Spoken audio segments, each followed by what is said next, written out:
తీర్పు చూసిన తర్వాత అనిపించింది, నిజం నిలకడ మీదే తేలుతుంది, నిజం కడప దాటే లోపల అబద్ధం అంగీలా చేసుకొని ప్రపంచమంతా తిరిగి వస్తుంది అనే సామెత ఏదైతే ఉందో, ఈరోజు ముఖ్యంగా ఈ కాళేశ్వరం విషయంలో కాంగ్రెస్ పార్టీ చేసిన ఘోరాతి ఘోరమైన గోబెల్స్ని మించిపోయి చేసిన ప్రచారం ఏదైతే ఉన్నదో, ఇవాళ మన రాష్ట్ర అత్యున్నత న్యాయస్థానం ఇచ్చిన తీర్పుతో అది పటాపంచలైందని చెప్పి రాష్ట్రంలోని ప్రతి ఒక్కరు భావిస్తూ ఉన్నారు. అబద్ధాలతో అద్భుతాల నిజానికి చాలా కాలం దాచలేరు. కాళేశ్వర మహత్యాన్ని కూడా కనిపించకుండా చేయలేరు, అది మళ్ళీ తేలిపోయింది. అబద్ధానికి ఆడంబరం ఎక్కువ కానీ ఆయుష్ తక్కువ. రాహుల్ గాంధీ గారిని తీసుకొచ్చి ఆ బరాజ్ మీద నిలబెట్టి అక్కడ ఉన్న ఒక పర్రెని చూపెట్టి ఇది మొత్తం కూలిపోయింది, కొట్టుకపోయింది అని చెప్పి ఏదైతే చిల్లర ప్రచారం చేశారో, ఇవాళ అది కొట్టుడు పోయింది. అంతిమ విజయం సత్యానిదే అని రుజువైంది. గోబెల్స్ని మించి దుష్ప్రచారం చేసిన ధూర్తులు ఎవరైతే ఉన్నారో వారందరికీ ఇవాళ గుయ్యమనిపించే తీర్పు మన రాష్ట్ర అత్యున్నత న్యాయస్థానం ఇచ్చింది. ముందుగా రాష్ట్ర అత్యున్నత న్యాయస్థానానికి, హైకోర్టుకి మా పార్టీ పక్షాన, మా అందరి పక్షాన, తెలంగాణ రైతాంగం పక్షాన వారికి హృదయపూర్వకంగా నా ధన్యవాదాలు తెలియజేస్తూ ఉన్నా. అట్లాగే మా న్యాయవాదుల బృందం ఏదైతే ఉందో, మా లీగల్ సెల్ ఎవరైతే ఈ రాష్ట్ర ప్రభుత్వం మీద నిర్విరామంగా పోరాటం చేస్తున్నారో, ఒక గ్రామస్థాయి కార్యకర్త మీద పెట్టిన కేసు నుంచి మొదలు పెడితే మా రాష్ట్ర అధ్యక్షుడు తెలంగాణ తొలి ముఖ్యమంత్రి కేసీఆర్ గారి మీద పెట్టిన కేసుల దాకా ఒకటే రకమైన కమిట్మెంట్తో పనిచేస్తున్న మా లీగల్ సెల్కి కూడా, మా న్యాయవాదుల బృందానికి కూడా హృదయపూర్వకంగా వారికి కూడా అభినందనలు, ధన్యవాదాలు కూడా తెలియజేస్తూ ఉన్నాను. మీరు ఒక్క విషయం ఇవాళ అర్థం చేసుకుంటే స్పష్టంగా కనబడేది, అభండాలు వేసి అబద్ధాల ప్రాపగాండా చేసి మరి ఇష్టం వచ్చినట్టు పిచ్చి ప్రచారాలు చేసిన రాజకీయ రాబందులు ఎవరైతే ఉన్నారో వారికి చెంప చెల్లుమనిపించే విధంగా ఇవాళ తీర్పు రాష్ట్ర హైకోర్టు ఇచ్చింది. ఇవాళ గెలిచింది తెలంగాణ ప్రజలు, ఇవాళ గెలిచింది తెలంగాణ రైతులు, ఇవాళ గెలిచింది దశాబ్దాలుగా కరువు పీడిత ఈ నేలలో గోదావరి జలాలు రావాలి అని తన్లాడిన ప్రతి ఒక్కరు, మా ఆర్ విద్యాసాగరరావు గారు కావచ్చు, పెద్దలు జయశంకర్ గారు కావచ్చు, అట్లాగే మిషన్ కాకతీయలో కష్టపడ్డ ఇంజనీర్లు కావచ్చు, ప్రపంచంలోనే అతిపెద్ద లిఫ్ట్ ఇరిగేషన్ ప్రాజెక్టు కాళేశ్వరంలో కష్టపడ్డ ప్రతి కార్మికుడు కావచ్చు, అట్లాగే లక్షలాది ఎకరాల్లో పంట పండి ఇవాళ భారతదేశంలోనే నెంబర్ 1గా తెలంగాణ నిలబెట్టిన ప్రతి రైతు ఇవాళ గెలిచిండు. కుట్రలు కుతంత్రాలు కాంగ్రెస్ ఓడిపోయింది. ఇవాళ తెలంగాణ రైతులు, తెలంగాణ ప్రజలు, తెలంగాణలోని వివేకవంతమైన ఇంజనీర్లు, తెలంగాణ ఉద్యోగులు, వారే కదా కష్టపడ్డది, వారందరూ ఇవాళ గెలిచారని చెప్పక తప్పదు. కక్షగట్టినట్టుగా ఇవాళ కాంగ్రెస్ పార్టీ ఏదైతే 3 సంవత్సరాలుగా చిల్లర ప్రచారం ఏదైతే చేస్తున్నదో, ఇవాళ ఆ పిట్టల దొరలు ఎవరైతే ఇన్ని రోజులు ఇష్టం వచ్చినట్టు మాట్లాడారో, కాళేశ్వరం కూలేశ్వరం అయింది, కాళేశ్వరం కుంగింది కూలింది అని తిరిగే పిట్టల దొరలకు ఇవాళ మొహం పగిలే విధంగా మరి హైకోర్టు సమాధానం ఇచ్చింది. ఇవాళ కూలింది కాళేశ్వరం కాదు, కేసీఆర్ గారి మీద మీరు చేసిన కుట్రలు, మీ కుటిల ప్రయత్నాలు నేటితో కూలిపోయాయి. కూలింది కాళేశ్వరం కాదు, మీరు నిర్లజ్జగా సిగ్గు విడిచి ఎవరేమనుకుంటారో అని కూడా సోయి లేకుండా చేసిన అబద్ధాలు, ప్రచారం చేసిన అబద్ధాలు ఈరోజు గోదావరి ప్రవాహంలో కొట్టుకొని పోయినాయి. కూలింది కాళేశ్వరం కాదు, కూలింది ఇన్ని రోజులు మీరు మోసపూరిత గారడీ ఏదైతే చేశారో అది కూలింది. సత్యమేవ జయతే అని మరొకసారి నిజం నిరూపితమైంది. నిజం నిఖార్సుగా ఇవాళ కాలరెగిరేసి నిటారుగా నిలబడ్డది. కొన్ని రోజులు కొంతమందిని మోసం చేయొచ్చు, కానీ అన్ని రోజులు అందరినీ మోసం చేయలేమని నానుడు ఏదైతే ఉందో ఇవాళ తేలిపోయింది. కేసీఆర్ గారి మీద బురద జల్లి, మా పార్టీ మీద బురద జల్లి ఇవాళ రాష్ట్రంలో కొంత రాజకీయ ప్రయోజనం మీకు కలిగి ఉండొచ్చు, కానీ ఇవాళ నిప్పులాంటి నిజం మాత్రం బయటకు వచ్చిందని చెప్పక తప్పదు. అట్లాగే న్యాయస్థానాలు కూడా ఇవాళ ఒక విషయం రుజువు చేశాయి.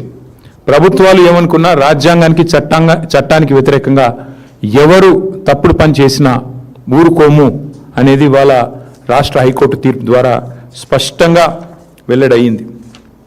అట్లాగే ఒకటి మాత్రం వాస్తవం, ఇవాళ ఆయన ఎవరిని తెచ్చినా, రేవంత్ రెడ్డి ఎవరిని తెచ్చి ఈ కేసులో వాదింపజేసినా, ఎన్ని కమిషన్లు వేసి కుట్రలు చేసినా, ఎంత అబద్ధాన్ని నిజంగా నమ్మించే ప్రయత్నం చేసినా ఇవాళ తెలంగాణలో పారుతున్న ప్రతి నీటి బొట్టు కేసీఆర్ గారి గొప్పతనానికి సాక్ష్యం అని స్పష్టంగా చెప్పక తప్పదు.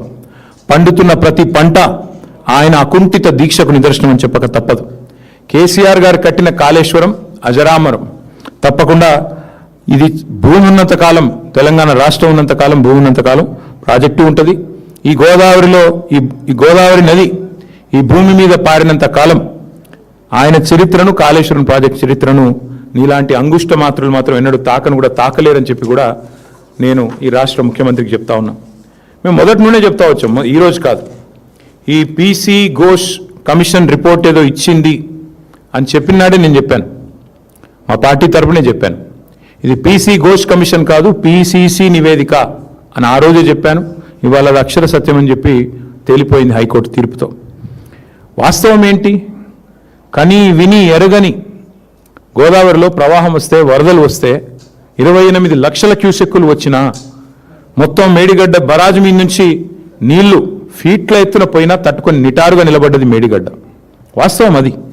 కానీ ఇవాళ ఇష్టం వచ్చిన మాటలు, ఇష్టం వచ్చిన ప్రచారాలు, కాళేశ్వరం కూలేశ్వరం అయిపోయిందని 1,00,000 కోట్లు కొట్టుకొని పోయాయని ఇద్దరు, నేను ఒక్కరిని అనట్లేదు, ఇందులో ఇద్దరిని అంటా ఉన్నా, అటు కాంగ్రెస్ ఇటు బీజేపీ సిగ్గు విడిచి కేంద్ర మంత్రి స్వయంగా సిగ్గు లేకుండా పక్కనున్నవారు ఒప్పందిస్తే నోటికొచ్చినట్టు జలవనరుల మంత్రి మాట్లాడినారు మొన్న పార్లమెంట్లో.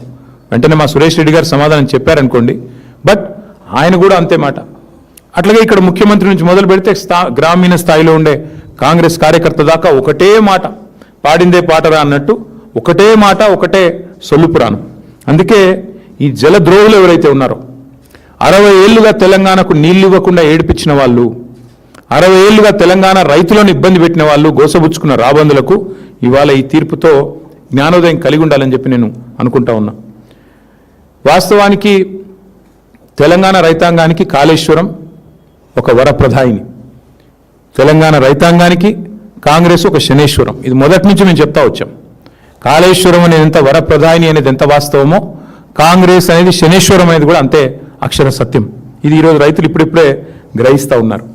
అట్లాగే మరిగా ప్రాజెక్టులు కట్టడమే నేరం, తెలంగాణకు నీళ్లు తేవడమే నేరం అన్నట్టుగా ఇవాళ మా మీద చేసిన కుట్రలు. వాస్తవానికి జరిగింది ఏందండి? జరిగిన ఖర్చు మేము దిగిపోయే నాటికి ఒకసారి కాదు పలుమార్లు చెప్పాం. జరిగిన ఖర్చే 94,000 కోట్లు. దానిలో రాహుల్ గాంధీ అనే ఒక తెలివితో ఒక దద్దమ్మ, ఆయన హైదరాబాద్కు వచ్చి ముంగట ఒక ఏటీఎం పెట్టి కాళేశ్వరం ఏటీఎం అయిపోయిందని చెప్పి ఈ తెలివి తక్కువ దద్దమ్మ ఒక పర్రెని చూసి అది మొత్తం ప్రాజెక్ట్ కొట్టుకుపోయిందని ఈయన, ఇక దున్నపోతు ఈయనదని ఆయన అంటే దూడని కట్టేమని ఇంకొకడు. మొత్తానికి ఏం చేసినారు? ఏటీఎం అని, ఇదని అదని ఇష్టం వచ్చిన చిల్లర ప్రచారం. 94,000 కోట్లు ఖర్చు అయితే 1,00,000 కోట్ల కుంభకోణం అంటాడు ఒకడు. ఏం చెప్పాలి ఇట్లాంటి వాళ్ళకి? అందుకే ఇవాళ మళ్ళొక్కసారి గుర్తు చేస్తా ఉన్నా, కాళేశ్వరం అంటే ఒక బ్యారేజ్ కాదు. కాళేశ్వరం అంటే మొత్తంగా ఒక్కసారి ఆ స్కీమ్ చూస్తే 80 మీటర్ల మీది నుండి 618 మీటర్లకు దశల వారీగా నీళ్లు లిఫ్ట్ చేసే ప్రపంచంలో అతి పెద్ద lift irrigation project Kaleshwaram. Kaleshwaram అంటే మరి ఒక్క బరాజ్ కాదు, 3 బ్యారేజీలు. కాళేశ్వరం అంటే 15 రిజర్వాయర్లు. కాళేశ్వరం అంటే 19 సబ్స్టేషన్లు. కాళేశ్వరం అంటే 21 పంప్ హౌజులు. కాళేశ్వరం అంటే 203 కిలోమీటర్ల సొరంగాల ద్వారా వచ్చే నీళ్లు. కాళేశ్వరం అంటే 1,531 కిలోమీటర్ల గ్రావిటీ కెనాల్స్. కాళేశ్వరం అంటే 98 కిలోమీటర్ల ప్రెషర్ మెయిన్స్. కాళేశ్వరం అంటే 141 టీఎంసీల స్టోరేజ్ కెపాసిటీ కాళేశ్వరం. ఇదన్నిటి సమాహారం కాళేశ్వరం. ఒక 100 కంపోనెంట్లు ఉంటే అందులో ఒక కంపోనెంట్ మేడిగడ్డ బరాజ్. ఆ మేడిగడ్డ బరాజ్కి అయిన ఖర్చు ఎంత? 3,800 కోట్లు. 3,800 కోట్లలో మొత్తం 85 పిల్లర్లు ఉంటే, 85 పియర్స్ ఉంటే ఆ మేడిగడ్డ బ్యారేజ్లో 2 కొంత నష్టం జరిగింది. అందులో కూడా కుట్ర ఉందన్నది ఈ రోజు కూడా నా వాదన. దాన్ని కూడా ఊరికనే కుంగలేదు. అది ఖచ్చితంగా ఈ దుర్మార్గులే ఏదో చేసి ఉంటారని నేను మొదటి చెప్పాను, ఇప్పుడు కూడా చెప్తున్నా. భవిష్యత్తు అది కూడా తేలుతుంది. భవిష్యత్తులో నిజం నిలకడ మీద తేలుతుంది అన్నట్టు అది కూడా తేలుతుంది. 85 పిల్లర్లు 3,800 కోట్లు ఖర్చు అయిన ఈ బ్యారేజ్లో, మేడిగడ్డ బ్యారేజ్లో సరే 2 పిల్లర్లు కుంగినాయి. ఆ 2 పిల్లర్లు కుంగితే వెంటనే ఆ సంస్థ, ఒక ప్రతిష్టాత్మకమైన సంస్థ, అదేం ఆల్తుఫాల్తు సంస్థ కాదు, L&T అనే సంస్థ మరి వారు ముందుకొచ్చి, ఎందుకంటే defect liability period, maintenance period ఉంటుంది ప్రతి వర్క్లో, మేమే కడతాం ఎట్ అవర్ కాస్ట్, ప్రభుత్వానికి ప్రజలకు రూపాయి నష్టం లేకుండా 300 కోట్లు 400 కోట్లు అవుతుంది ఆ 2 పిల్లర్లు రిపేర్ చేసేందుకు, లేదా మొత్తం ఆ బ్లాక్ రిపేర్ చేస్తే కూడా 400 కోట్లు అవుతుంది కావచ్చు, మేమే కడతామని వాళ్ళు ముందుకు వచ్చారు. అంటే 94,000 కోట్ల ప్రాజెక్టులో మేడిగడ్డ బ్యారేజు 3,800 కోట్లు ఖర్చు అయితే, అందులో ఆ 2 పిల్లర్లను ఒక బ్లాక్ మొత్తం చేయాలంటే, మళ్ళీ తిరిగి నిర్మాణం చేయాలంటే 400 కోట్లు. అది మేమే కడతాం, 4 పైసలు కూడా తెలంగాణ ప్రజల మీద భారం పడదు అని L&T చెప్తే, వాళ్ళను హుంకరించి బెదిరించి వాళ్ళ మీద వాళ్ళ CFOను జైల్లో పెడతా అని చెప్పి మొత్తానికి మెట్రో నుంచి పారిపోయేటట్టు చేసి, ఆఖరికి ఈ మేడిగడ్డ బ్యారేజ్ విషయంలో కూడా కుట్రలు చేసింది ఈ రాష్ట్ర ముఖ్యమంత్రి రేవంత్ రెడ్డి. అందుకే ఆ సన్నాసికి నేను చెప్తున్నా, కాళేశ్వరం అంటే ఒక్క బ్యారేజ్ కాదు, ఒక 2 పిల్లర్లు కాదు. కాళేశ్వరం అంటే ఇందాక నేను చెప్పినట్టు 3 బ్యారేజీలు, 15 రిజర్వాయర్లు, 19 మరి పంప్ హౌజులు, 21 సబ్ స్టేషన్లు, 100 కిలోమీటర్లు, 1000 కిలోమీటర్ల గ్రావిటీ కెనాల్స్, ఇవన్నిటి సమాహారం కాళేశ్వరం. 94,000 కోట్లలో అయింది నష్టం 400 కోట్లకి. ఆ 400 కూడా ప్రజల మీద భారం పడకుండా ఆ సంస్థనే ముందుకు వచ్చింది. ఇది వాస్తవం అయితే 1,00,000 కోట్లు పోయిందని ఒక సన్నాసి, ఆ సన్నాసికి వంతపాడే ఇంకో సన్నాసి పార్టీ బీజేపీ. అందుకే మేము అనేది, ఇవాళ దుర్మార్గమైన ప్రచారం చేస్తూ ఈ పొలిటికల్ మైలేజ్ కోసం మమ్మల్ని డ్యామేజ్ చేయడం కోసం దారుణాతి దారుణమైన ప్రచారం చేశారు. ఇక ఇంకొక మాట కూడా చెప్పాలి ఈ సందర్భంగా, ఎన్ని డైవర్షన్ డ్రామాలు గత 2 ఏళ్లుగా జరుగుతున్నాయో మీరు గమనిస్తూనే ఉన్నారు. విద్యుత్ కమిషన్ అన్నారు, అది ఎక్కడ పోయింది ఎవరికి తెలియదు. ఇప్పటికి వాళ్ళకు కూడా అర్థమైపోయింది, ఆ కమిషన్లో పనిచేసిన జడ్జి గారికి, కమిషన్ ఇచ్చిన వాళ్ళకి అందరికీ అర్థమైంది అందులో ఏమీ లేదు తప్పని. దాన్ని ఎక్కడ పాడేశారో ఎవరికి తెలియదు. ఇవాళ ఈ ఘోష్ కమిషన్ రిపోర్ట్ సంగతి కూడా తేలిపోయింది. అట్లాగే ఇంకో 2-3 ఉన్నాయి కదా ప్రచారంలో, ఏదేదో ఇదవుతుంది అదవుతుందని, వాటి సంగతి కూడా తేలిపోతుంది. నిజం నిలకడ మీదనే తేలుతుంది, నిజం ఖచ్చితంగా నిలకడ మీద తేలుతుంది. ఇవాళ తెలంగాణ ప్రజలు అర్థం చేసుకోవాలని నేను కోరుతా ఉన్నా. అట్లాగే ఇవాళ కాళేశ్వరం అనే ప్రాజెక్టు, అది మేడిగడ్డ కాదు, నిజానికి అది మేటిగడ్డ. అల్టిమేట్గా మళ్ళీ కాళేశ్వరమే ఇవాళ కల్పతరువుగా ముఖ్యమంత్రికి బుద్ధి తెచ్చే విధంగా, మొన్న ఈ సంవత్సరం కరువు ఉందంటే మళ్ళీ ముఖ్యమంత్రి కూడా అక్కడికి పరిగెత్తుకుని పోయి ఆ 2 పిల్లర్లను రిపేర్ చేస్తానని చెప్పక తప్పని అనివార్యత కల్పించింది కాళేశ్వరం ప్రాజెక్టు. కాబట్టి మేము అనేదల్లా ఒకటే, కాళేశ్వరం కంపోనెంట్లను వాడుకుంటూనే, ఇప్పటికే ఒక బ్యారేజీలు బంద్ అయినా మొత్తం మిగతా సిస్టమ్ అంతా ఇంటాక్ట్ ఉంది. దానిలోకెళ్ళి హైదరాబాద్కు మూసీ ప్రాజెక్టు మంచి నీళ్లు తెస్తా అని ఈయనే చెప్తాడు, 20 TMCల నీళ్లు. అందులోకెళ్ళే అక్కడ పక్కన ఆలేరు, అట్లాగే భువనగిరికి నీళ్ళు ఇచ్చే బస్వాపూర్కు నీళ్లు ఇక్కడి నుంచే పోతాయి, గంధమల్లకు బస్వాపూర్కు. అట్లాగే అన్ని వాడుకుంటారు కాళేశ్వరం కంపోనెంట్లు, కానీ ప్రచారం మాత్రం కాళేశ్వరం కూలిపోయింది కూలిపోయింది కూలిపోయింది. ఇవాళ ఒక్క మాట నేను తెలంగాణ రాష్ట్రంలో ఉన్న మా అన్నలు రైతన్నలను అడుగుతా ఉన్నా, 2014లో ఈ రాష్ట్రంలో కేసీఆర్ గారు రాకముందు పండిన పంట ఎంత, ఇవాళ ఎంత వరి? ఒక్కసారి ఆలోచన చేయండి, ఎక్కడి నుంచి వచ్చింది అదంతా? 2014లో ఆనాడు సాగునీటి విస్తీర్ణం ఎంత, ఈరోజు ఎంత? ఆ రోజు 24 లక్షల మెట్రిక్ టన్నుల ధాన్యం సేకరిస్తే మేము దిగిపోయినాడు 1.5 మెట్రిక్ టన్నుల ధాన్యం సేకరించినాం. అట్లాగే ఆ రోజు సాగునీటి విస్తీర్ణం 131 లక్షల ఎకరాలు ఉంటే 2023 నాటికి 2.2 కోట్ల ఎకరాలు చేరుకున్న మాట వాస్తవం కాదా? ఇది కాళేశ్వరం మాత్యం కాదా? అట్లాగే ఇంకా విచిత్రమైన విషయం, ఏ ప్రభుత్వం అయితే ఈ బ్యారేజ్ ఎందుకు పనికిరాదని చెప్తుందో అదే ప్రభుత్వం మరి ఈరోజు తుమ్మిడేటి నుంచి సుందిళ్లకు నీళ్ళు ఎత్తిపోస్తామని చెప్పి వాళ్ళే చెప్తా ఉన్నారంటే, దీన్ని బట్టి అర్థం చేసుకోవచ్చు ఎన్ని రకాల ప్రచారాలు, ఎన్ని రకాల చిల్లర మాటలు. ఒకవైపేమో కూలిపోయిందంటారు, ఇంకోవైపేమో మల్లన్న సాగర్ నుంచి మూసీకి నీళ్లు తెస్తాం 20 TMCలు అని చెప్పి 10,000 కోట్లతోని వర్క్ ఇవాళ చేస్తూ ఉన్నారు. అందుకే గంధమల్ల విషయంలో కానీ, మల్లన్న సాగర్ నుంచి హైదరాబాద్ నీళ్లు తెచ్చే విషయంలో కానీ కాళేశ్వరం యొక్క గొప్పతనం ఈ పాటికే రేవంత్ రెడ్డికి అర్థం అయ్యే ఉంటుంది. మరి ఒక్కసారి దయచేసి ప్రజల్ని, రాష్ట్ర రైతాంగాన్ని కూడా నేను ఒక్కసారి ఆలోచించమని కోరుతా ఉన్నా. ఏం జరుగుతుంది మరి కాంగ్రెస్ వచ్చిన తర్వాత? సరే, మేం కట్టిన కాళేశ్వరంలో 100 కంపోనెంట్లలో ఒక కంపోనెంట్ అయిన బ్యారేజ్, ఆ బ్యారేజ్లో 85 పిల్లర్లు ఉంటే ఒక బ్యారేజ్లో 2 పిల్లర్లలో కొంత నష్టం జరిగి ఉండవచ్చు, కాదని నేను అంటలేను, జరిగి ఉండవచ్చు. మరి ఇవాళ కాంగ్రెస్ వచ్చినాక ఏం జరుగుతూ ఉంది? SLBC అనే ప్రాజెక్టు, వీళ్ళ కక్కుర్తికి, వీళ్ళ కమిషన్లకు అడ్డగోలుగా వీళ్ళు ఇష్టారీతిన ముందుకు పోతే అక్కడ ఉన్న పరిస్థితి అంచనా వేయకుండా 6 మంది కార్మికులు జల సమాధి అయిన మాట వాస్తవం కాదా? ఇప్పటికీ వాళ్ళ శవాలు ఆచూకీ దొరకని మాట వాస్తవం కాదా? ఇది కాంగ్రెస్ కక్కుర్తికి, కమిషన్లకు, వాళ్ళు చేసిన వ్యవహారానికి, అవినీతికి నిదర్శనం కాదా? నేను అడుగుతా ఉన్న భారతీయ జనతా పార్టీ నాయకత్వాన్ని, కేంద్ర ప్రభుత్వానికి కూడా, ఆ రోజు కాళేశ్వరంలో 2 పిల్లర్లు కుంగితే ఆగమేఘాల మీద ఎన్డీఎస్ఏ పరుగులు పెట్టుకుంటూ వచ్చిందే, 48 గంటల లోపలనే రిపోర్ట్ ఇచ్చిందే. మరి ఇవాళ ఎస్ఎల్బీసీ టన్నల్ కుప్పగూలితే ఎక్కడ సచ్చింది నీ ఎన్డీఎస్ఏ అని అడుగుతున్న మోడీ గారిని. ఎక్కడ పోయింది నీ ఎన్డీఎస్ఏ? వట్టెం పంప్ హౌస్ మునిగితే ఎక్కడ సచ్చింది మీ ఎన్డీఎస్ఏ? ఎక్కడ ఉన్నారు ఎన్డీఎస్ఏ వాళ్ళు, కేంద్ర ప్రభుత్వ పెద్దలు? మాకు కనబడ్డం లేదా? సుంకిశాల కూలిపోతే, రిటైనింగ్ వాళ్ళు కూలిపోయి 120 కోట్లు నష్టం జరిగితే ఎక్కడ సచ్చింది మీ ఎన్డీఎస్ఏ? బతికుందా? అని ఏ రకంగా వీళ్ళిద్దరిని అర్థం చేసుకోవాలి తెలంగాణ ప్రజలు? పెద్దవాగు కొట్టుకొని పోతే కాంగ్రెస్ వచ్చినాక జరిగినాయి ఇవన్నీ. ఇప్పుడు నేను చెప్పేది, సుంకిశాల రిటైనింగ్ వాల్ కూలిపోయింది, ఎస్ఎల్బీసీ టనల్ కూలిపోయింది, వట్టెం పంప్ హౌస్ మునిగిపోయింది, పెద్దవాగు కొట్టుకపోయింది, చెక్ డ్యాంలు అయితే పటాకులు పేల్చినట్టు పేల్చేస్తున్నారు ఇక్కడ చిల్లర కాంగ్రెస్ నాయకులు. చెక్ డ్యాంలనే పేల్చేస్తున్నారు ఇష్టం వచ్చినట్టు. ఎక్కడ సచ్చింది ఎన్డీఎస్ఏ? ఇది కాదా కాంగ్రెస్ బీజేపీ ఫెవికాల్ బంధానికి నిదర్శనం? ఈ వాస్తవాలు కావాలని చెప్పేది. ఎందుకు రాదు ఎన్డీఎస్ఏ? ఆ రోజేమో పిలవకుండానే పరిగెత్తుకొచ్చి 48 గంటల్లో రిపోర్ట్ ఇచ్చి, దున్నపోతు నిందని వాడంటే దుడ్డని వీడిగట్టేయమన్నట్టు ఇష్టం వచ్చినట్టు తానా తందాన ఆట ఆడింది కాంగ్రెస్ బీజేపీ కాదా? ఎక్కడ వచ్చారు ఇవాళ కిషన్ రెడ్డి గారు, బండి సంజయ్ గారు? ఎందుకు మాట్లాడతలేరు?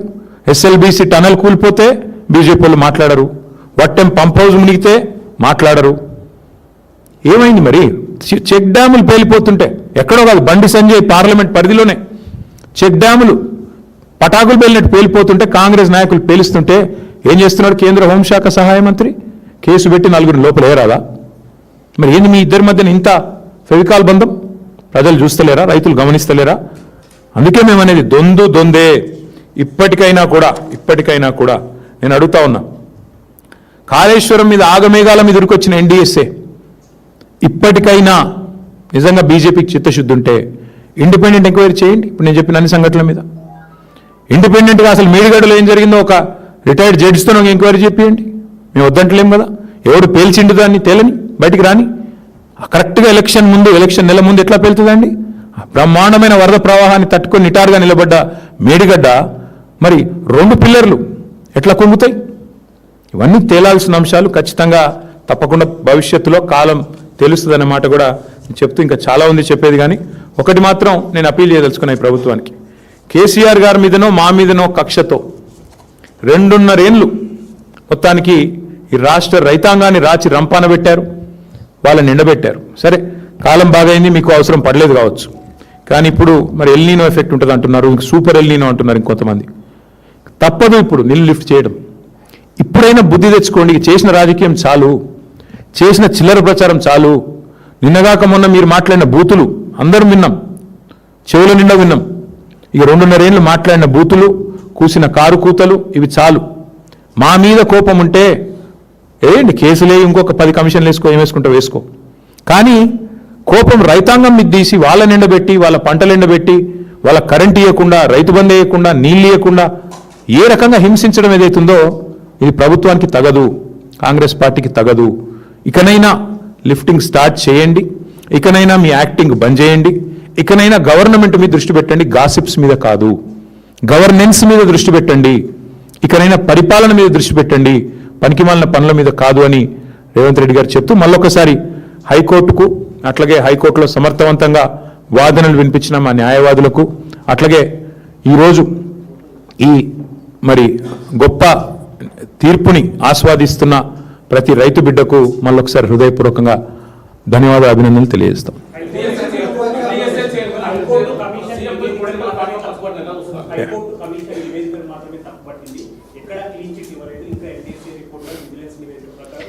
కోడిగుడ్డు మీద ఈకలు వీకడం అంటే తెలుసా బ్రదర్ నీకు?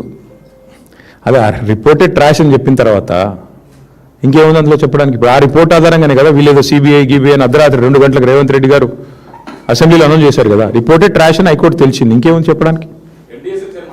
అది ఘోష్ కమిషన్ రిపోర్ట్ కాదు, ట్రాష్ కమిషన్ రిపోర్ట్ అని తెలిసింది హైకోర్టు. ఇంకేం కావాలి? ఎట్లా చూసేది ఏముందండి నాకు అర్థం కాదు. కాంగ్రెస్ బీజేపీ ఒకటేం చూస్తాం, ఇంకేం చూస్తాం? నేను అడుగుతున్న సింపుల్ ముచ్చట, ఇదే ఎన్డీఎస్ఏ ఎస్ఎల్బీసీ కుప్ప కూలి, కాంగ్రెస్ అవినీతి వల్ల కుప్ప కూలితే 6 మంది చచ్చిపోతే ఎన్డీఎస్ఏ ఎక్కడ సచ్చింది? ఎందుకు రారు? ఇదే ఎన్డీఎస్ఏ వట్టెం పంప్ హౌస్ మొత్తం మునిగి బాహుబలి మోటార్లు కూడా మునిగిపోతే ఎక్కడ సచ్చింది అని అడుగుతున్నా. ఇదే ఎన్డీఎస్ఏ తెలంగాణలో చెక్ డ్యాములు పటాకులు వెళ్ళినట్టు పేలుతుంటే ఎక్కడ చచ్చింది? సుంకిశాలలో రిటైనింగ్ వాల్ కూలిపోయి దగ్గర 180 కోట్ల ప్రజా ధనం వృధా అయితే ఎక్కడ చచ్చింది ఎన్డీఎస్ఏ, ఎక్కడ చచ్చింది ఎన్డీఏ? నేను అడుగుతా ఉన్నా.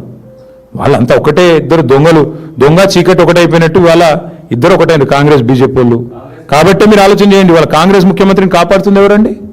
వీళ్ళు కాదా? ఎవరు కాపాడుతున్నారు కాంగ్రెస్ ముఖ్యమంత్రిని? ఇవాళ అమృత్ స్కీమ్లో రేవంత్ రెడ్డి గారి బామ్మర్దికి కేంద్ర ప్రభుత్వం టెండర్ ఇస్తుంది. ఈయన ఏం చేస్తాడు? బీజేపీ ఎంపీలకు, తెలంగాణలో ఎన్డీఏ పార్ట్నర్లకు, బీజేపీ ఎంపీలకు, ఎన్డీఏలోని నాయకత్వానికి వాళ్ళ తెలంగాణలో మొత్తం డేటా ఉంది. ఎక్కడెక్కడ టెండర్లు ఇస్తున్నారు, ఎక్కడెక్కడ వర్క్లు ఇస్తున్నారు అంటే ఎంత మంచి పరస్పర బంధం, ఆర్థిక బంధం ఎంత బలంగా ఉందో కనబడతలేదా? చెప్పండి. ప్రతిపక్ష హోదా రాదు, అధికార హోదానే వస్తుంది.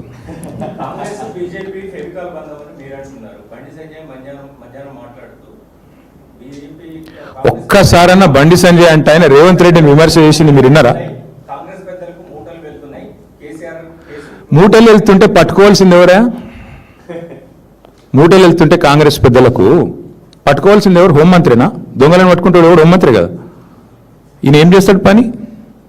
ఆయన కేంద్ర హోంమంత్రి అని గుర్తు చేయండి అప్పుడప్పుడు. ఆయనకి ఎంతసేపు కరీంనగర్లో గల్లీలో కార్పొరేటర్ తిరిగినట్టు తిరుగుడు కాదు కదా. అప్పుడప్పుడు ఆయన స్థాయికి దగ్గర పనులు చేయాలి కదా. కేంద్ర హోంమంత్రి అంటే దొంగలను పట్టుకోవాలి. మీ ప్రధానమంత్రి ఏమో వచ్చి పెద్ద డైలాగులు కొడతాడు. తెలంగాణ ఏటీఎం అయిపోయిందని ఆయన డైలాగ్ కొడతాడు. ఏమంటాడు వచ్చి ఆర్ఆర్ ట్యాక్స్ అంటాడు. మరి మీరేం బిగుతున్నారు? మీరే వచ్చి ఒక హోంమంత్రి వచ్చేమో ఏటీఎం అయిపోయింది తెలంగాణ అంటాడు ఏఐసిసికి, నువ్వేమో మూటలు పోతున్నాయి అంటావు. మీ ప్రధానమంత్రి వచ్చి ఆర్ఆర్ ట్యాక్స్ అంటాడు. మరి ముగ్గురు కలిసి ఏం చేస్తున్నారు? మీరు దేశాన్ని నడుపుతున్నారా లేకపోతే గాడుగులు తోలుతున్నారా? ఏం చేస్తున్నారు చెప్పమను. 2.5 ఏళ్ళు అయింది ఈ రక్షణ మంత్రి, సహాయ మంత్రి రేవంత్ రెడ్డికి సహాయం చేయడం తప్ప ఆయన ఇంతవరకు చేసింది ఏమైనా ఉందా ఈ రాష్ట్రానికి? ఒక్క పైసా పని ఎక్కనన్నా? మా వేములవాడ గుడి నిన్న అదేదో దివ్య భారత్ స్కీమ్లో అలా చేరనే లేదట. నీ పార్లమెంట్ పరిధిలో ఉండే గుడి సంగతి నీకు దిక్కులేదు, ఖయాల్ లేదు. ఎంతసేపు రేవంత్కు రక్షణ కవచంలాగా గోడగా నిలబడాలి. చెప్పు, చిత్తశుద్ధి ఉంటే బండి సంజయ్ని, కిషన్ రెడ్డి నేను అంటున్నా చెయ్యి. అమృత్ స్కీమ్ మీద విచారణ చెయ్యి. ఎట్లా వస్తుందండి రేవంత్ రెడ్డి బామ్మర్దికి అమృత్ స్కీమ్లో వీళ్ళ పెద్దల పాత్ర లేనిది? ఎట్లా వస్తుంది? సింగరేణిలో ఈయన బామ్మర్ది చేస్తున్న కుంభకోణాలు మొత్తం మేము బయట పెట్టాం. ఎందుకు విచారణకు ఆదేశించారు బీజేపీ వాళ్ళు? ఎవరు కాపాడుతున్నాడు రేవంత్ రెడ్డిని? అంతెందుకండి వాళ్ళు, నేను అంటున్నా ఓటుకు నోటు కేసు ఉంది, రైట్? అజ్మల్ కసబ్ అనేటోడు తీవ్రవాది అనేది ఎంత స్పష్టంగా కెమెరాల్లో దొరికిండో, అజ్మల్ కసబ్ అనేటోడు తీవ్రవాది, హంతకుడు అనేది ఎంత వాస్తవమో, రేవంత్ రెడ్డి దొంగ అనేది అంతే వాస్తవం. ఆయన కూడా కెమెరాలో దొరికిపోయాడు. కసబు కెమెరాలో దొరికిండు, రేవంత్ రెడ్డి కూడా కెమెరాల ముంగటనే దొరికిండు. ఏమైంది మన కేసు? ఎందుకు పర్సూ చేయట్లేదు కేంద్ర ప్రభుత్వం? పర్సూ చేయాలి కదా. మీ సాలిసిటర్ జనరల్ ఏం చేస్తున్నాడు? అడిషనల్ సాలిసిటర్ జనరల్ ఏం చేస్తున్నాడు? ఏం జరుగుతుంది? ఎవరు కాపాడుతున్నారు? కనబట్లేదు అందరికీ? తెలుసు బ్రదర్, అక్కడ ఏం జరుగుతుందో కూడా తెలుసు. ఎన్ని రకాల మేనేజ్మెంట్లు నడుస్తున్నాయో మాకు కూడా తెలుసు. అన్నీ బయటకు వస్తాయి. టైం ఉంది అన్నిటికీ. ఎవరు కాపాడుతున్నారు? ఎన్డీఏ భాగస్వాములు ఎట్లా రేవంత్ రెడ్డికి అండగా రక్షణ కవచంలాగా నిలబడుతున్నారు? టైం వస్తుంది, అన్నిటికీ అన్ని బయటకు వస్తాయి. ఇప్పటికే తగలబెట్టిన కోట్ల రూపాయలు దండగా అంటే మళ్ళీ మీదికెళ్ళి సుప్రీంకోర్టు. ఇప్పుడు మీరు ఆలోచన చేయండి, ఆ ఘోష్ కమిషన్ రిపోర్ట్ 650 పేజీలో 900 పేజీలు వచ్చింది. అది ట్రాష్ అని చెప్పింది ఇలా హైకోర్టు. అదే వేస్ట్ రా నాయన అంటే మళ్ళీ సుప్రీంకోర్టుకు పోయి మళ్ళీ ఏదో చేస్తా. అసలు విషయం ఉంటే కదా ఏమైనా చేసేది. వాళ్ళకి ఇంకేం ఎజెండా ఉంటుంది బ్రదర్? నాకు అర్థం కాదు. ప్రజలకు పనికొచ్చే పనులు ఏమైనా చేస్తారా క్యాబినెట్లో? 2500 మహిళలకు ఎప్పుడు ఇస్తారు అని ఒక్క సన్న మంత్రి మాట్లాడిండి ఇప్పటివరకు? ఒక్క సన్న 100 రోజుల్లో ఇస్తామన్న గ్యారెంటీల సంగతి ఏమైందని చెప్పే ధైర్యం ఒక్క మంత్రికి ఉందా బయటకు వచ్చి మాట్లాడేది? ఆర్టీసీ కార్మికులు సమ్మె చేస్తున్నారు, వాళ్ళ గురించి మాట్లాడారా క్యాబినెట్లో? ఏది ఉండదు. అయ్యా ఆర్టీసీ కార్మికులను కేసీఆర్ గారు గవర్నమెంట్ ఉద్యోగులుగా గుర్తిస్తూ క్యాబినెట్ నిర్ణయం తీసుకొని ప్రకటించాం మేము. ఎందుకు అమలు చేయట్లేదు మరి మీరు? అపాయింటెడ్ డే డిక్లేర్ చేస్తే చాలు. వాళ్ళకి రావాల్సిన పీఆర్సీ, వాళ్ళకి రావాల్సిన డిఏలు, వాళ్ళకి రావాల్సిన బకాయిలు అన్నీ ఇస్తే చాలు. వాళ్ళు ఏం అడుగుతున్నారు? మీరు మేనిఫెస్టోలో పెట్టింది అడుగుతున్నారు. అదేం చర్చ చేయరా క్యాబినెట్లో? మేము వారికి కూడా మా నైతిక మద్దతు ప్రకటిస్తూ ఉన్నాం. ఆర్టీసీ కార్మికులు ఎవరైతే ఇవాళ ప్రభుత్వాన్ని మీరు ఇచ్చిన హామీ నిలబెట్టుకోండి అని అడుగుతున్నారు, వాళ్ళు ఏం కొత్తగా అడగట్లేదు. వారికి కూడా మా పార్టీ తరఫున నైతిక మద్దతు ప్రకటిస్తున్నాం. తప్పకుండా కాంగ్రెస్ ఇచ్చిన హామీలు ఆర్టీసీ కార్మికులకు నెరవేర్చాలని మేము కూడా డిమాండ్ చేస్తాం. బుద్ధి వచ్చింది అనుకుంటున్నాం, ఏమనుకోవాలి బ్రదర్గా నేను. అది మేము మొదటి నుంచి చెప్తున్నాం కదా బ్రదర్, టైం పాస్ చేసింది చాలు, బుద్ధి తెచ్చుకొని రిపేర్ చేయండి అని చెప్పినాం. ఆఖరికి ముఖ్యమంత్రి గారికి బుద్ధి వచ్చిందేమనుకుంటే బుద్ధి రాలేదు, బూతులు వస్తున్నాయి మళ్ళీ ఆయనకి. మేడిగడ్డ పోయాడు, కేసీఆర్ గారు జగిత్యాలలో మీటింగ్ పెట్టుకుంటే ఈయన కూడా పోటీ సభ పెట్టిండు. పోటీ సభ పెట్టి ఏం సాధించిండు, ఇజ్జత్ అంతా తీసుకున్నాడు. ఆడ కూర్చున్నోళ్ళు ఇంటలేరు, టీవీలో ఎవరు చూస్తలేరు, ఈయన కంఠశోష బూతులు తప్ప ఇంకేం లేదు ఆడ. ఏమున్నా చెప్పండి, ఏముంది చేసింది చెప్పుకోనికే? ఏమీ లేదు. ఆడ పోయి మరి కనీసం ఆ నీళ్లు నెత్తిమీద జల్లుకొని క్షమాపణ చెప్పినా అయిపోయేది. గోదావరి నీళ్ళు నెత్తిమీద జల్లుకొని కాళేశ్వరం నీళ్లు, అది కూడా చేయలేదు. మళ్ళీ అదే బూతులు, అదే వరస, అదే ఒరవడి. ఏం లాభం దాంతో? పొన్నం ప్రభాకర్ గారు అంటే నాకు గౌరవం ఉంది. దయచేసి పొన్నం ప్రభాకర్ గారు నేను రిక్వెస్ట్ చేస్తా ఉన్నా, అన్న మీరు పని చేయండి, మేనిఫెస్టో చైర్మన్ మన శ్రీధర్ బాబు గారు, మన జిల్లా మంత్రి గారే, మేనిఫెస్టోలో 28వ పేజీలో ఏం రాసిండో ఆర్టీసీ కార్మికులకు ఒకసారి పొన్నం ప్రభాకర్ గారు చూడాలని నా విజ్ఞప్తి. వారు అడుగుతున్నది 2.5 ఏళ్ళ తర్వాత ఆర్టీసీ కార్మికులు పాపం ఓపిక పట్టిండ్రు. సగం టైం అయిపోయింది, మీకు సగమైంది, 60% ఒడిచిపోయింది, 3 బడ్జెట్లు ఒడిచిపోయినాయి. ఇక నువ్వు ఇప్పుడన్నా కనీసం ఆ మేనిఫెస్టోలు ఏం రాసిరో మీరు చదువుకోండి. మీ శ్రీధర్ బాబు ఏం రాసిండో పొన్నం ప్రభాకర్ అన్న చదువుకోవాలి. చదువుకొని మరి పొన్నం ప్రభాకర్ గారికి ఆర్టీసీ మంత్రి వస్తుందని చెప్పి ముందే కుట్రవన్నీ ఏమైనా చేసిండో శ్రీధర్ బాబు గారు నాకు తెలియదు, మేమైతే చేయలేదు. Thank you. मगर कांग्रेस जब से हुकूमत में आई बार-बार बोल रही है कि कैलाशपुरम प्रोजेक्ट जो है बीआरएस पार्टी पे सबसे ज्यादा एलिगेशन उसको ही लेके लगे, तो क्या बीआरएस भाई नहीं सुनिए, एक आदमी है, इसका नाम है राहुल गांधी. वो हिंदुस्तान में ऐसे लीडर इससे पहले था नहीं कभी, आगे भी शायद नहीं रहेंगे. उस लीडर को इन्होंने गुमराह कर दिया. उनको बुला लिया एक बार, बोल दिया कि भाई इसमें 1 लाख करोड़ बह गया. वो आदमी कम से कम वो लीडर नहीं है, वो रीडर है, जो भी देते हैं वो पढ़ देते हैं बस. तो आदमी को समझना चाहिए, वो बहकावे में आके गुमराह अपने आप को जो सच निकालने की जो कोशिश करना चाहिए वो नहीं करे. और जो लोग जो भी इन्होंने बताया वो सब कुछ पढ़ के कुछ बोल के चले गए. उससे कांग्रेस के वर्करों को ये लगने लगा कि इसमें कुछ हुआ घोटाला. आज हाईकोर्ट ने साफ साफ कह दिया कोई कुछ नहीं हुआ. जो घोष कमीशन का रिपोर्ट था वो ट्रैश है, उसमें कुछ है ही नहीं. अब इसके बाद भी अगर कोई कुछ बोलता है तो मैं क्या बोलूं उसको यार. मैं बस इतना ही कहूंगा कांग्रेस पार्टी से कि आप 2.5 साल हो गया, आपका 50% तो टाइम हो गया. आपने जो वादा किए तेलंगाना जनता के साथ, आवाम के साथ, तो 420 वादा आपने जो किया उसकी अमलावरी पे कोशिश करिए कम से कम. अभी तो पहले एक इलेक्ट्रिसिटी पे कमीशन आपने डाला, वो नाकाम. फिर अभी ये आ गया, इसको भी हाईकोर्ट ने ठुकरा दिया. तो अब फिर बेकार की कोशिशें जो हैं आपकी, हर कोशिश में आपको नतीजा मिलेगा. इसीलिए आप ध्यान दीजिए गवर्नेंस पे, गॉसिप्स पे नहीं. आप गवर्नेंस पे, आवाम को जो 420 वादा जो आपने किया था उसकी डिलीवरी पे आप ज्यादा जोर दीजिए, ताकि कम से कम आपको ऑपोजिशन का स्टेटस तो मिले अगले इलेक्शन में. बस थैंक यू.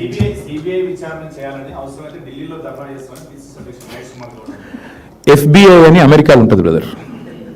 పోయి వాషింగ్టన్లో ట్రంప్ ఉంటాడు, ఆయన ఆఫీస్ ముంగట మొత్తం రేవంత్ రెడ్డిని సచ్చగా కూర్చోమని ఆమరణ దీక్ష బాగుంటుంది. FBI లేకపోతే CIA ఇంకా 2-3 సంస్థలు ఉన్నాయి ఇటువంటి. ఆడి కోసం ఆడపోయి మంచిగా ఒకవేళ ధర్నా కాదు, నేను రేవంత్ రెడ్డి గారు నిజంగా చిత్తశుద్ధి ఉంటే పోయి మంచిగా ఢిల్లీలో కాదు వాషింగ్టన్లోనే మంచి ఆమరణ దీక్ష చేయమని. నేను ఎందుకు వద్దంటే బ్రదర్, చేయమని. కోర్టు తీర్పిచ్చినాక సిగ్గు లేకుండా ఏం మాట్లాడుతున్నారు? ఘోష్ కమిషన్ ట్రాష్ కమిషన్ అని చెప్పింది కోర్టు, చెత్తబుట్టలో పరేమని చెప్పింది. ఇంకేం మాట్లాడతారు నాకు అర్థం కాదు. మాట్లాడడానికి సిగ్గన్నా ఉండాలి. Thank you brother. వాళ్ళంతా ఒక్కటే బ్రదర్, మళ్ళీ చెప్తున్నా మీకు. రేవంత్ రెడ్డి హైబ్రిడ్ ముఖ్యమంత్రి, పొద్దున కాంగ్రెస్, రాత్రి బీజేపీ. అది ఆయన నైజం, అది కొత్త కాదు. అది is a hybrid chief minister of both parties. Joint venture government నడుస్తోంది తెలంగాణలో. రక్షణ మంత్రి ఈయనకు రక్షణగా ఉంటాడు, సహాయ మంత్రి ఈయనకు సహాయంగానే ఉంటాడు. అట్లాగే రేవంత్ రెడ్డి గారు ముందు రోజు ఎవరైతే బీజేపీ వాళ్ళేమో తిడతారు, వీళ్ళకి బిల్లు పాస్ చేయకుండా అడ్డం పడ్డారు, తెల్లారి ఇద్దరు కలిసి విందులు చేసుకుంటారు. ఏం అర్థం చేసుకోవాలి ఈ దేశంలోని మహిళలు కానీ, ఈ దేశంలోని ప్రజలు కానీ? బ్రదర్, ఇవాళ ఇంకొకటి కూడా చెప్తున్నాను నేను, గుర్తుపెట్టుకోండి మీరు. ఈ రేవంత్ రెడ్డి ఏదో ఒక రోజు కాంగ్రెస్ను బొందబెట్టి ఓ 10-15 కిలోమీటర్ లోపల పాతిపెట్టి మళ్ళీ మొలవనీయకుండా చేసి ఇంకో పార్టీ పెట్టుకోవడమో లేకపోతే బీజేపీలోకి పోవడమో జరుగుతుంది. ఇది భవిష్యత్తులో మీరు చూస్తారు, గుర్తు తెచ్చుకుంటారు ఆ రోజు. Thank you.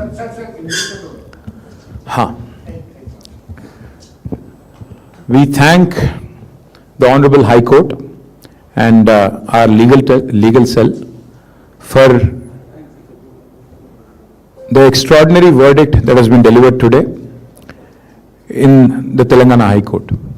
For the last 3 years, the Congress party has indulged in relentless, malicious propaganda against the world's largest lift irrigation project called as the Kaleshwaram project. Now, Kaleshwaram is a multi-purpose project which was envisioned by our leader, Shri KCR, for which we had made tenacious efforts, and unlike any other project in the history of independent India, this project was completed at a breakneck speed in less than 4 years of time. Now, because of Kaleshwaram today, Telangana has become the #1 state in terms of paddy production, surpassing Punjab and Haryana.